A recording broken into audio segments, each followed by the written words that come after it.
हर एक जहाँ तैयार था अपनी बेटी ने पैसे के बदले में प्यान ने लुगाई यानी विधवा आस पड़ी तो उसका तो सारा भेद खुल जाएगा कि इसने 4-5 साल के बालक ने 20-25 साल की लुगाई का पति बना दिया कर दे। जमीन और जोरू तब तक काबू में रह सका है जब घराला बाहर है तो भी घराली का बालक हो जा करता। दूसरे बुढ़ा भी उस विधवा के दौरा जांदा तो भी लोग गलती समझते। 5-6 भाई है घर में तो ब्याह बस एक का होगा।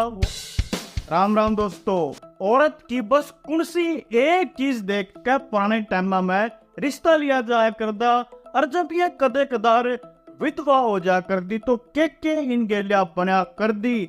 और एक सुहागन और एक विधवा के ऊपर कौन से ताने बोली कहावत मशहूर थी अपने पुराने समाज में। आओ देखें, जब यूं हरियाणवी चैनल पहली बार आपके सामने आया है तो आप जोड़ के विनती है सब्सक्राइब जरूर कर लियो। थारे सब्सक्राइब करते मेरा हौसला बढ़े है।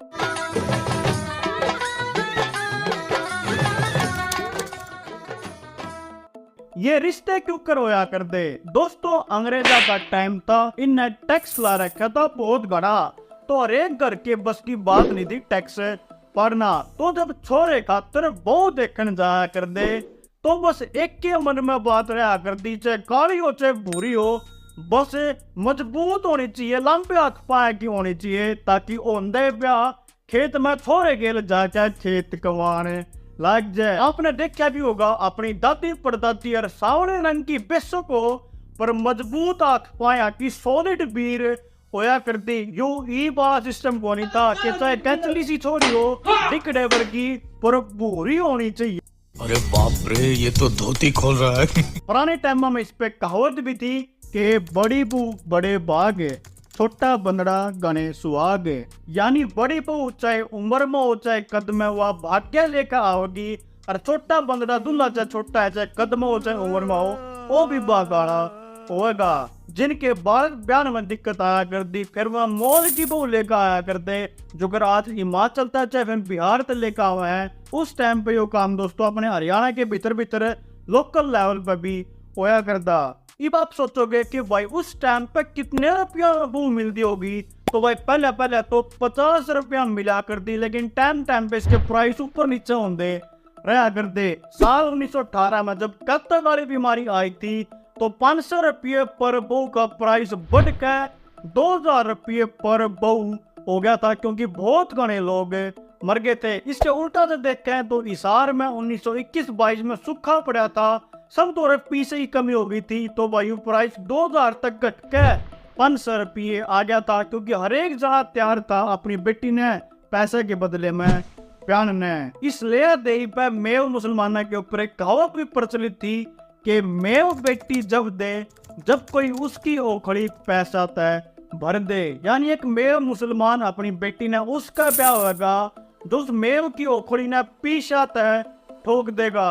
आगे देखियो जब कोई लुगाई विधवा हो जा कर दी तो उसके लिए क्या बढ़ा कर दी, एक कलंक माना जा करता विधवा होना और एक वार्निंग दी जा कर दी कि पति ने मार कर होवे सती इसी नार ना चाहिए तके गैर की नार इसा बरतार ना चाहिए। यानी जिस औरत की मौत अपनी पति के बाद होगी उसे लुगाई नहीं चाहिए और जो आदमी दूसरों की नार न तके औरत ने देखे उसा लोग भी नहीं चाहिए। पर जब कोई विधवा होए जाया कर दी तो बस फिर एक के राह बचा करता लत्ता उड़ाना किते इसने करेवा भी को विधवा पुनर्विवाह हिंदी में कह दे। यो काम दोस्तों पहले तो हरियाणा में होया नहीं करता पर 19वीं शताब्दी पक्षा अपने हरियाणा में बहुत बड़े स्तर पर होने लग गया और इसके पीछे थे आर्य समाज के प्रयत्न। फिर एक कहावत हरियाणा में बहुत चली कि आजा बेटी ले ले फेरे यो मर गया तो और बतेरे। यानी छोरी तो ब्याह तो कर ले कोई नहीं, यो मर गया तो किसी और का लत्ता उड़ा देंगे। दोस्तों विधवा का हंसना बोलना बढ़िया खाना पहनना सब कुछ शक की नजरा देखा जा करता नु सोचा करते रहे इसका मन तो जा लिया ये सब सागिया किस तरह कर रही है। और इसके ऊपर एक कहावत बनी कि आलस नींद किसान न खोवे चोर न खोवे खासी टका ब्याज मूल न खोवे रांड न खोवे आसी। यानी जब किसान आलस करेगा तो उसका खेत खराब हो जाएगा, चोर ने चोरी कर दिया जब खासी आएगी तो पकड़ा जाएगा और जो आप किसी से ब्याज पे धन दे रखा है और उसका ब्याज गड़ा है तो मूल मारा जाएगा। और जो रांड लुगाई यानी विधवा आस पड़ी तो उसका तो सारा भेद खुल जाएगा कि इसने तो अपने मर्द के मरे का कोई दर्द नहीं या तो हास्य बोलने बतला हुआ है। दोस्तों 1 मिनट आपने शुरू कर दिया है लोकल लोफर, एक हरियाणवी टी शर्ट्स का ब्रांड है। जैसे से हरियाणवी डिजाइन आपने कैश ऑन डिलीवरी आपके गांव तक पहुंचा कर देंगे। तो तोड़े जाओ locallofer.com पे और ऑर्डर कर दो। अब अपने मुद्दे पे उल्टे चल रहे हैं, लेकिन इनकी यात्रा यादें खत्म नहीं हुई। जो चीज सारी दुनिया मना हुआ है यानी त्योहार जय विधवा लुगाई वह भी बना दी तो भी इनके ऊपर शक करा जाता। और कंधे के काची इमली गदराई सामन में रान लुगाई मस्तावे अगन में। देख लो इस डाल का आता जब एक विधवा लत्ता उड़ान की बाई आंदी तो सबसे पहले जो हक माना जा करता वो था सगे देवर का। इस पर कंधे के भाभी देवर का तो प्यार हो से, इसमें के तकरार हो से। इस पर तो एक कहावत और थी कि रांड के घर में देवर है मोला यानी विधवा भाभी घर में तो देवर की चलेगी। अगले पॉइंट पे दोस्तों अपना अचरज होगा। और जब आपने ऐसा कोई किस्सा सुन रखा है तो कमेंट मार के बता दियो। मान लो जब किसी की जवान भाभी विधवा हो जाए और देवर उसका 4-5 साल का है तो उसने उसका लत्ता उड़ा दिया कर दे, यानी 4-5 साल के बालक ने 20-25 साल की लुगाई का पति बना दिया कर दे। पहले वह उस बालक ने पाल पोस कर बड़ा कर दी और उसके पास उसके अपनी वैवाहिक जिंदगी पति पत्नी के तौर पर शुरू कर दी। आप सोच रहे होंगे कि यो लत्ता उड़ाया है क्यों कर दे।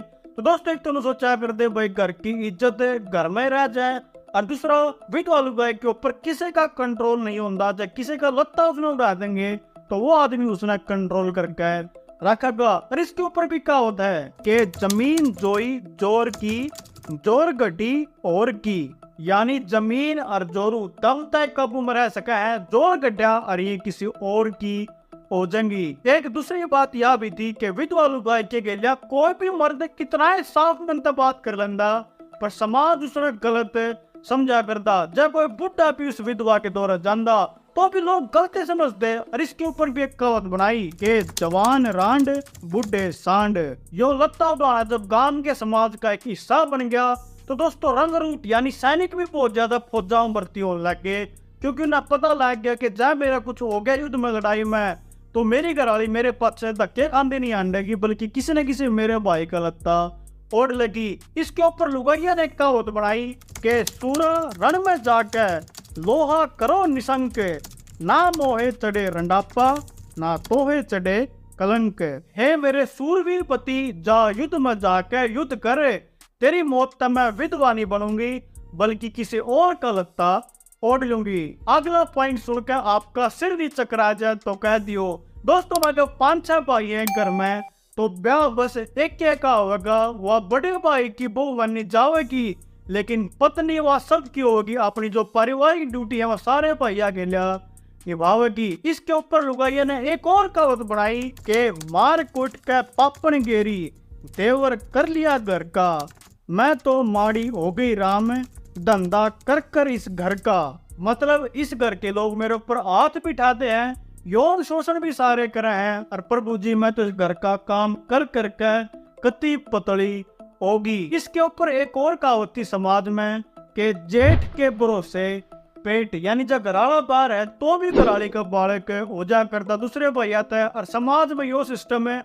ओके था, कोई सवाल नहीं उठावा था। इसके ऊपर तो बल्कि एक चुटकुला सा भी चला करता। पहला एक आदमी 3 साल पद अपने घर आया और उसका 2 साल का बालक था। तो एक उसने बोले भाई न्यू कुकर 3 साल पद तू आया और तेरा 2 साल का बालक भी, तो राम सी तकंदा भाई मैंने अपनी धोती घरा भेज दी थी। और इस गणे भैया की एक बहू ने द्रौपदी का एग्जाम्पल देकर जस्टिफाई करा करते कि जब उस टाइम पे इतने पांडुआ की एक घराली द्रौपदी हो सका है तो हमारे घर में क्यों नहीं हो सकती यार अभी ठीक से। दोस्तों इस डाल का रवैया अपना समाज एक लुगाई चाहे वह विधवा है या सुहागन है उसके प्रति रक्षा करता। आपने क्या लगा यो नजरिया सही था टाइम के हिसाब से या गलत है? यो सारा का सारा डेटा इस किताब में तो आपने लिया है। आपने वीडियो लाइक की किसी कमेंट करके जरूर बताइयो आप सबका बहुत बहुत धन्यवाद। आपका भाई गौरव माँ ने करा है।